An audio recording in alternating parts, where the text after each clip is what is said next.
Ma femme s'est moquée, petit homme, petite performance. Ses amis ont éclaté de rire. J'ai découvert ses messages, j'ai fait mes valises et je suis parti. Ses larmes quand j'ai reconstruit ma vie sans elle? Inestimable. Elle pensait pouvoir m'humilier et revenir comme si de rien n'était. Mais le monde tourne, et la dernière chose à laquelle elle s'attendait, c'était de me voir rire le dernier. Je me souviens encore parfaitement de cette soirée. Ma femme tenait absolument à organiser un dîner avec ses collègues et leurs conjoints, une question de réseautage et de contact. J'ai passé des heures à tout préparer, nettoyer la maison, cuisiner un dîner en 3 services, m'assurer que le vin était bien frais. Je voulais les impressionner, lui donner une raison d'être fier de moi. La soirée a bien commencé, avec des conversations légères autour des apéritifs. Tout le monde semblait passer un bon moment, complimentant le repas et l'ambiance. J'ai commencé à me détendre, en me disant que ce n'était peut-être pas si terrible après tout. Puis tout a basculé. Ma femme en était déjà à son 3e verre de vin quand la conversation a, d'une manière ou d'une autre, dévié sur les relations de couple. Elle m'a regardé avec ce sourire, celui que j'avais appris à reconnaître comme un mauvais présage, avant de se tourner vers ses collègues. « Vous voulez savoir ce qui est drôle ?» dit-elle, d'une voix légèrement plus forte que nécessaire. Quand je l'ai rencontrée, je pensais avoir décroché le gros lot, grand, brillant, impressionnant dans tous les domaines. Elle a insisté sur « tous » avec un clin d'œil exagéré. Le mari de l'une de ses collègues a plaisanté, et ce n'est pas le cas? Tout le monde a ri, pensant qu'il ne s'agissait que d'une taquinerie innocente entre époux. Eh bien, disons que... Elle a levé la main, joignant le pouce et l'index avec à peine un espace entre eux. Certaines choses ne sont pas à la hauteur des attentes. Là, la table a éclaté de rire. J'ai senti mon visage s'embraser, incapable de regarder qui que ce soit. Mais elle n'en avait pas fini. Honnêtement, c'est comme être marié à un adolescent, rapide à commencer, encore plus rapide à finir, si vous voyez ce que je veux dire. D'autres rires ont suivi, et elle a continué. Parfois, je me demande si je ne devrais pas lui acheter un rehausseur pour qu'il atteigne mieux la table au dîner. Une de ses collègues a tenté de changer de sujet, ayant probablement remarqué mon malaise, mais ma femme a insisté. Non, sérieusement, tout va bien. On a tous nos fardeaux à porter. Le mien est juste plus petit que la moyenne. Elle a levé son verre pour un toast moqueur, et les autres, mal à l'aise, ont suivi. L'ambiance s'était chargée d'une tension palpable. Je suis resté là, figé, sans toucher à mon assiette, tandis que la conversation, heureusement, dérivait vers d'autres sujets. Mais le mal était fait. J'ai vu dans leurs yeux, de la pitié, de l'embarras, ce genre de malaise qu'on ne peut pas effacer. Ma virilité, ma confiance, ma dignité, tout cela jeté sur la table comme une simple blague, lors d'un dîner que j'avais moi-même préparé. Le plus douloureux, ce n'était pas seulement l'humiliation. C'était de réaliser que la personne censée être ma plus grande alliée, ma partenaire de vie, me respectait si peu qu'elle transformait mes insécurités les plus profondes en divertissement. J'ai passé le reste de la soirée en mode automatique, ramassant les assiettes, remplissant les verres, forçant des sourires au bon moment. Mais à l'intérieur, quelque chose était en train de se briser. Quelque chose de fondamental dans ma vision de mon mariage, de ma femme et de moi-même. Quand les invités ont enfin quitté la maison, elle a agi comme si de rien n'était. Quand je l'ai confrontée, elle a balayé mes sentiments d'un revers de main. Oh, arrête. Ce n'était qu'une blague. Tout le monde fait ce genre de plaisanterie sur son partenaire. Tu es bien trop sensible. Cette nuit-là, tandis qu'elle dormait paisiblement à côté de moi, je suis resté éveillé, fixant le plafond. Ces mots résonnaient dans ma tête. Ce n'était pas la première fois qu'elle faisait des remarques sur ma taille ou mes performances au lit. Mais c'était la première fois qu'elle le faisait de manière aussi publique. Aussi délibérée. J'étais loin de me douter que ce dîner allait être le déclencheur qui me ferait enfin ouvrir les yeux sur la vérité de notre relation. Parfois, l'humiliation est l'électrochoc dont on ignorait avoir besoin. Ce dîner n'a pas été un cas isolé. Tandis que je fixais l'obscurité, des souvenirs ont commencé à affluer, un flot incessant de petites blessures qui, au fil de 8 ans, avaient lentement érodé mon estime de moi. Au début, ces remarques étaient subtiles, souvent déguisées en plaisanteries ou en conseils utiles. Tu devrais peut-être porter des chaussures à semelles plus épaisses, disait-elle avant un événement avec ses collègues. Ça t'aiderait à paraître plus imposant. Je riais, pensant qu'elle était simplement pragmatique. Puis sont venus les commentaires dans l'intimité. Ce qui avait commencé par de simples suggestions, s'est transformé en critiques. C'est tout, demandait-elle, visiblement déçue.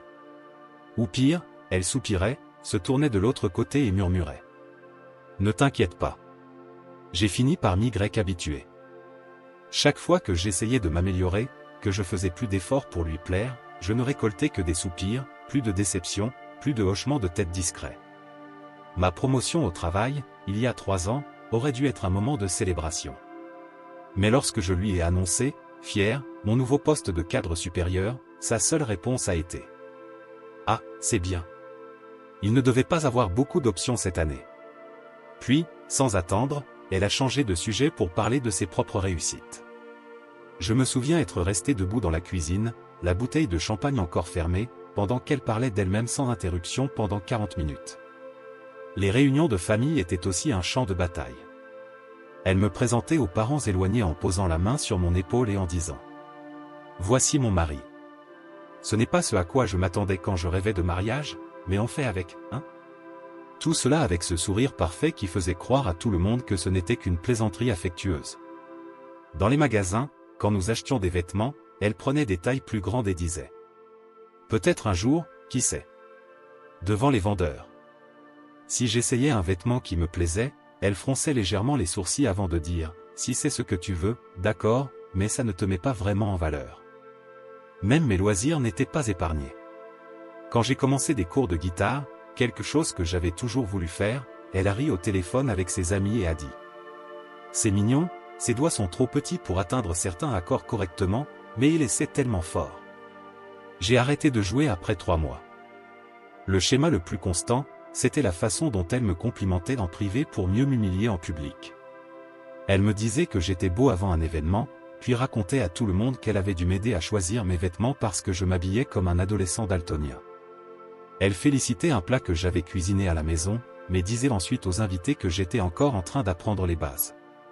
Nos voyages suivaient le même scénario, elle critiquait mon organisation, mon sens de l'orientation, mes choix de restaurant, tout en postant des moments de « couple parfait » sur les réseaux sociaux. La différence entre l'image publique de notre mariage et la réalité était frappante. La nuit après ce dîner, en parcourant son fil Instagram, j'ai vu qu'elle avait posté des photos de la soirée. Dîner incroyable avec des amis incroyables et mon mari merveilleux qui a tout organisé. Les commentaires étaient remplis de cœurs et de « couple de rêve ». C'est à ce moment-là que ça m'a vraiment frappé, je vivais 2 mariages différents. Celui qu'elle fabriquait en ligne et celui que je subissais en privé, où on me rappelait sans cesse que je n'étais jamais assez bien. Au lever du jour, une clarté troublante m'a envahi, ce n'était pas de l'amour. C'était de la maltraitance. Et ça durait depuis des années. La prise de conscience que j'étais dans un mariage toxique a déclenché un changement fondamental en moi. Pour la première fois, j'ai commencé à remarquer ces petites choses que j'avais toujours ignorées. Comme la façon dont elle était protectrice avec son téléphone, le retournant toujours face contre table quand j'entrais dans la pièce. Comme ces appels qu'elle prenait à l'extérieur, disant que c'était, pour le travail, même à 22 h un samedi soir. 2 jours après ce dîner, elle a laissé son téléphone sur le comptoir de la cuisine en allant prendre sa douche. Il a vibré plusieurs fois avec de nouveaux messages. Je n'avais jamais fouillé dans son téléphone auparavant. La confiance avait toujours été essentielle pour moi, même quand j'avais l'impression d'être le seul à la pratiquer. Mais cette fois, quelque chose m'a poussé à regarder. L'écran de verrouillage affichait des messages d'un contact enregistré sous « chef de projet du boulot ». 3 aperçus sont apparus. Tu me manques déjà. La nuit dernière était incroyable. Quand peut-on s'échapper à nouveau? Mes mains tremblaient en prenant le téléphone.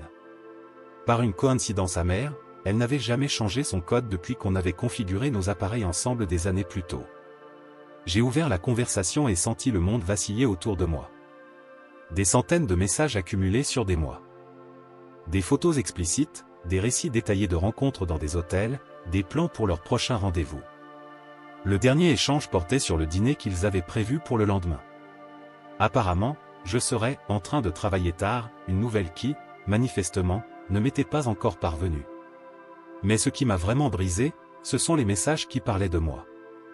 Il n'a pas la moindre idée. Avait-elle écrit? Trop occupée à essayer de me plaire pour remarquer quoi que ce soit. L'amant lui avait demandé si elle se sentait coupable. Après avoir été avec un vrai homme? Il devrait me remercier d'être encore avec lui. J'ai continué à faire défiler les messages et suis tombé sur ceux de la soirée du dîner. Il reste juste assis là et accepte tout. J'ai pratiquement dit devant tout le monde qu'il était petit et incompétent, et il a quand même servi le dessert en souriant. L'amant avait répondu. C'est parce qu'il sait qu'il ne trouvera jamais mieux que toi. Je reposai le téléphone exactement à sa place et me rendis dans mon bureau à domicile. Avec une précision mécanique, je commençai à examiner nos comptes communs, relevés de cartes de crédit, historique d'appels. Les preuves s'accumulèrent rapidement. Dépenses inexpliquées dans des hôtels, dîners dans des restaurants où je n'avais jamais mis les pieds, voyages, professionnels, pour des conférences que son entreprise n'avait jamais organisées. L'affaire durait depuis au moins 7 mois, avec un collègue de travail, pas un chef de projet, mais un employé du même niveau hiérarchique. Sa femme avait été assise en face de moi lors du dîner, aussi ignorante que moi. J'imprimai les documents et pris des captures d'écran, rangeant tout dans un dossier. Ensuite, j'appelai mon meilleur ami et lui demandai si je pouvais rester chez lui quelques jours. Le même jour, je contactai un avocat. Ce soir-là, j'agis normalement. Je lui demandai comment s'était passée sa journée. Je préparais le dîner. Je lui proposai de regarder son émission préférée, tout en gardant le dossier caché dans ma mallette près de la porte. Tout en la regardant envoyer des messages à son amant, assise à côté de moi sur le canapé, un sourire aux lèvres devant l'écran de son téléphone. De bonnes nouvelles au travail? Demandai-je d'un ton léger. Juste un projet qui avance, répondit-elle sans même lever les yeux. Rien que tu pourrais comprendre. Je hochai la tête et pris une gorgée de vin, observant son visage. Cette étrangère avec qui j'avais partagé ma vie pendant 8 ans. La femme qui avait systématiquement détruit mon estime de moi tout en me trompant de la pire manière possible. Je t'aime. Testai-je ces mots. Elle releva rapidement les yeux. Moi aussi je t'aime. Répondit-elle automatiquement, avant de retourner à son téléphone. Ce moment de routine vide cristallisa tout. Je n'étais pas seulement humilié et ridiculisé. J'étais activement trompé par quelqu'un qui n'avait jamais ressenti un véritable amour pour moi. Et pour la première fois depuis le début de ce cauchemar, je ressentis quelque chose d'inattendu grandir en moi. Ce n'était ni de la douleur, ni même de la colère. C'était une détermination calme et lucide. Il était temps de mettre fin à cette mascarade. Le lendemain, je mis tout en place. Je transférai la moitié de notre argent commun sur un compte personnel. Je rappelai mon avocat pour finaliser notre stratégie. Je pris même mon après-midi pour emporter mes affaires essentielles chez mon amie pendant qu'elle était au travail. Tout était prêt pour l'affrontement que je savais inévitable. Ce soir-là, je préparai son dîner préféré, saumon aux légumes rôtis et vin blanc. Elle rentra à la maison, surprise par l'ambiance romantique. « Quelle est l'occasion ?» demanda-t-elle en jetant ses clés sur le comptoir. « J'avais juste envie de faire quelque chose de spécial, répondis-je en lui servant un verre de vin. Ta journée s'est bien passée? Épuisante, stressante, comme d'habitude. Elle vérifia son téléphone encore une fois, probablement pour lui envoyer un message, avant de s'asseoir. Nous avons mangé en silence jusqu'à ce que je prenne enfin la parole. Il faut que je te parle de quelque chose d'important. Elle soupira dramatiquement. Ça peut attendre? Je suis crevé. Non, ça ne peut pas. Je posai le dossier sur la table, entre nous. Je sais. Je sais pour votre liaison. Son visage passa rapidement du choc au déni, puis au calcul, avant de se fixer sur une indignation feinte. De quoi tu parles? J'ouvris le dossier et déposai les preuves une à une. Les reçus d'hôtel, les captures d'écran des messages, les factures de restaurant, les historiques d'appels. Tu as fouillé dans mon téléphone? Rétorqua-t-elle, tentant de retourner la situation. C'est une violation totale de ma vie privée. Oui, j'ai fouillé, admis-je calmement. Après des années d'abus émotionnels et d'humiliation publique, j'ai enfin décidé d'écouter mon instinct. Elle rit, incrédule. Abus? Tu es sérieux, là? Je t'ai toujours soutenu. Tu m'as ridiculisé à chaque occasion, rétorquai-je. Tu t'es moqué de ma taille, de mes performances au lit, de ma carrière, pendant que tu couchais avec un autre. Elle changea immédiatement de stratégie. Ses yeux commencèrent à se remplir de larmes. J'ai fait une erreur. Ça ne signifiait rien. On peut surmonter ça. La liaison n'est qu'une partie de la raison pour laquelle ce mariage est terminé, expliquai-je, gardant mon calme. Même sans ça, je ne resterai pas avec quelqu'un qui me traite avec un tel mépris. Elle tenta de prendre ma main sur la table. Je me retirai. Tu ne comprends pas, supplia-t-elle. J'étais sous tellement de pression au travail. Il était juste là. C'était un moment de faiblesse. 7 mois de moment de faiblesse, corrigeai-je. Et les choses que tu as dites sur moi? Ses larmes disparurent instantanément, laissant place à une froide colère. Très bien, tu veux la vérité? Oui, j'étais malheureuse. Tu t'attendais à quoi? Tu ne m'as jamais satisfaite. Ni financièrement, ni émotionnellement, ni physiquement. Je hochai la tête, presque soulagé d'enfin entendre la vérité. Et c'est exactement pourquoi je pars. Je mérite mieux que quelqu'un qui me voit ainsi. Elle rit, sarcastique. Toi? Mieux que moi? Bonne chance pour trouver quelqu'un qui accepte tes limitations. Elle fit un geste de mépris en direction de mon corps entier. À ce moment-là, en regardant son beau visage tordu par la cruauté, je ressentis une étrange sensation de paix. Cette femme ne m'avait jamais aimé. Elle aimait seulement me contrôler. Me rabaisser. J'ai déjà parlé à un avocat, annonçai-je. Les papiers du divorce seront prêts demain. Je vais loger ailleurs jusqu'à ce que tout soit finalisé. Son visage changea à nouveau. La panique traversa son mépris. Tu ne peux pas être sérieux. Où vas-tu aller? Que vont penser les gens? Je me fiche de ce que pensent les gens, répondis-je en me levant. Ça a toujours été ta préoccupation, pas la mienne. Alors que je marchais vers la porte, elle me suivit et attrapa mon bras. Attends. Il faut qu'on en parle. Tu ne peux pas juste jeter 8 ans à la poubelle. Je retirai doucement sa main. C'est toi qui les as jetés. Un commentaire, un mensonge, une trahison à la fois. Pour la première fois de notre mariage, je vis quelque chose de nouveau dans ses yeux. Du respect. Pas de l'amour, ni de la tendresse, mais une prise de conscience stupéfaite que je n'étais plus sous son contrôle. Tu vas le regretter, murmura-t-elle. Tu ne retrouveras jamais quelqu'un comme moi. Je souris, sincèrement. C'est exactement ce que j'espère. Je quittai la maison cette nuit-là avec seulement une valise et mon ordinateur portable. L'air froid de la nuit frappa mon visage comme une bouffée de liberté. Mon ami m'attendait dans sa voiture au bout de la rue. J'avais tout planifié au dernier détail. Elle me suivit jusqu'au porche, oscillant entre colère et désespoir. « Tu crois que c'est une scène de film ?» cria-t-elle. « Tu penses me donner une leçon? Reviens ici. » Je continuai à marcher sans me retourner. Sa voix changea à nouveau. « S'il te plaît, cette fois, plus douce. Je suis désolé. On peut arranger ça. Je vais en thérapie, je fais tout ce que tu veux. » Un instant, j'hésitais. 8 ans d'habitude faillirent me ramener dans son orbite. Mais à ce moment-là, mon téléphone vibra. Un message. De son amant. Envoyé à nous deux. Tout va bien? Et, tu ne réponds pas à mes appels. Elle comprit que j'avais son numéro. Son cri de frustration résonna dans la rue pendant que je montais dans la voiture. Elle n'a pas l'air très contente, commenta mon ami en démarrant. Elle n'a pas l'habitude de perdre le contrôle, répondis-je. Les 3 jours suivants furent un tourbillon de formalités. Mon avocat accéléra la procédure de divorce. J'ouvris de nouveaux comptes.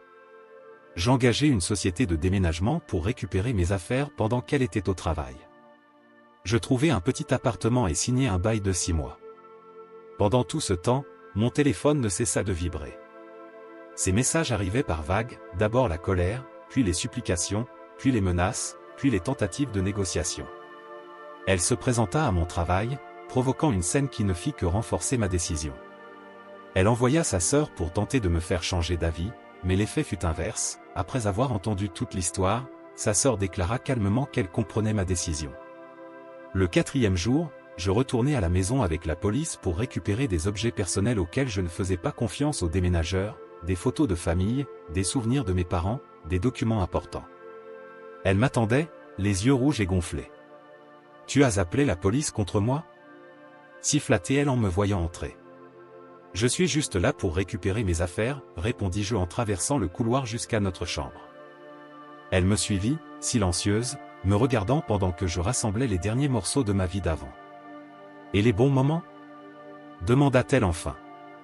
Tu vas juste tout effacer? Je m'arrêtai, réfléchissant à ma réponse. Non. C'est toi qui l'as fait en décidant que je n'étais pas assez bien. Je n'ai jamais dit ça. Tu n'en avais pas besoin. Tu l'as montré. Tous les jours. De 1000 manières différentes. Pour la première fois, elle resta sans voix. Immobile dans l'encadrement de la porte, rétrécie d'une manière que je n'avais jamais vue auparavant, tandis que je portais ma boîte vers la sortie.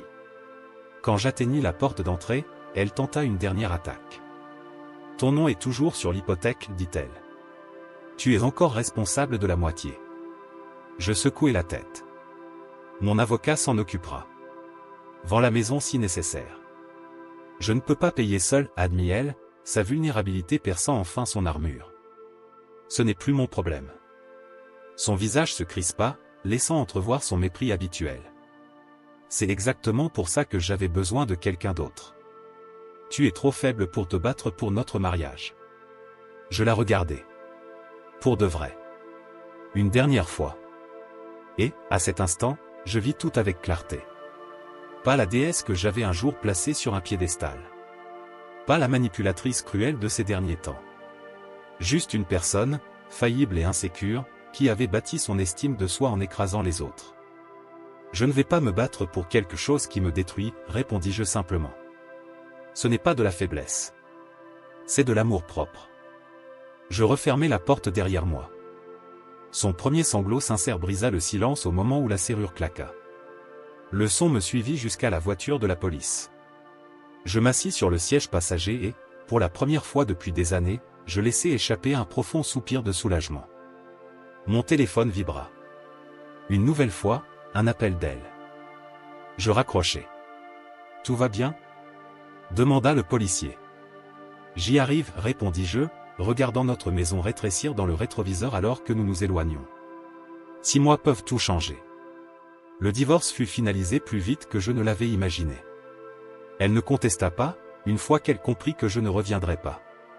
La maison fut vendue rapidement et, après avoir partagé les bénéfices, j'eus assez d'argent pour verser un acompte sur un petit appartement moderne en centre-ville, plus proche de mon travail. Le premier mois seul fut le plus difficile. Je me réveillais en tendant la main vers quelqu'un qui n'était plus là, oubliant momentanément tout ce qui s'était passé. Mais peu à peu, ces moments devinrent plus rares. Je me mis à aller à la salle de sport. Pas pour prouver quoi que ce soit à qui que ce soit, mais parce que je voulais me sentir plus fort. Je commençai une thérapie. Je déconstruisis des années de manipulation subtile que j'avais fini par normaliser. Au travail, je me lançai dans un projet ambitieux qui, auparavant, m'intimidait. Sans sa voix dans ma tête pour me dire que je n'en étais pas capable, je prospérais. 3 mois après avoir quitté la maison, je reçus une promotion que je n'aurais jamais osé demander lorsque nous étions encore ensemble. Je repris contact avec des amis dont elle m'avait progressivement éloigné. Je repris mes cours de guitare. Je cuisinais des repas que j'aimais vraiment, sans craindre les critiques. De petites libertés s'accumulèrent jusqu'à devenir une nouvelle vie. Une vie construite autour de mes propres envies et besoins, et non de l'approbation de quelqu'un d'autre. Sortir avec quelqu'un de nouveau n'était pas dans mes plans.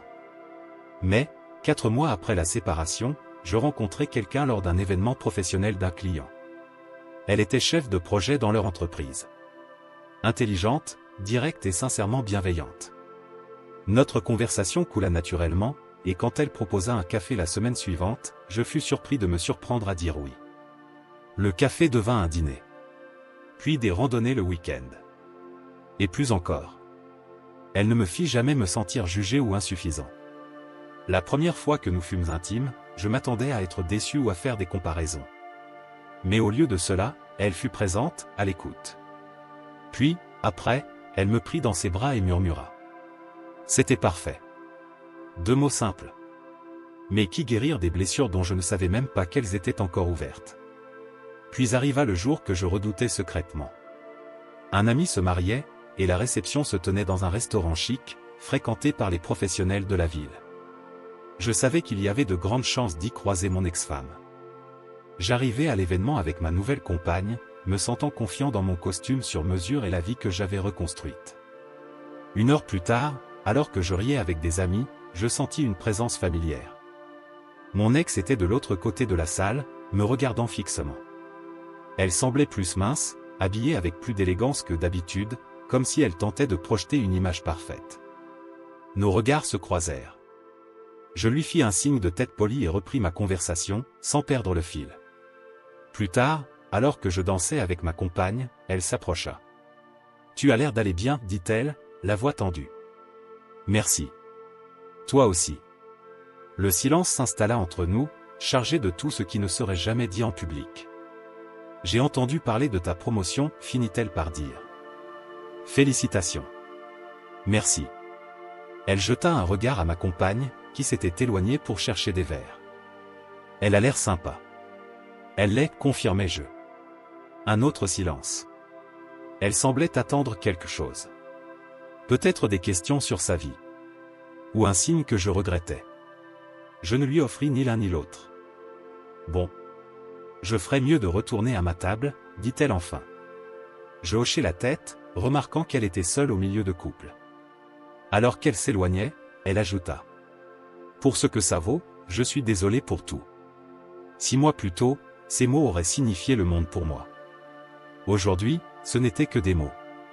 J'espère que tu trouveras ce que tu cherches, répondis-je sincèrement. Ma compagne revint et me tendit un verre. C'était elle? Oui, répondis-je. Ce chapitre est clos. Elle serra doucement ma main, complice, et nous rejoignîmes nos amis. Plus tard dans la nuit, alors que nous quittions la réception, je jetai un dernier regard à mon ex-femme.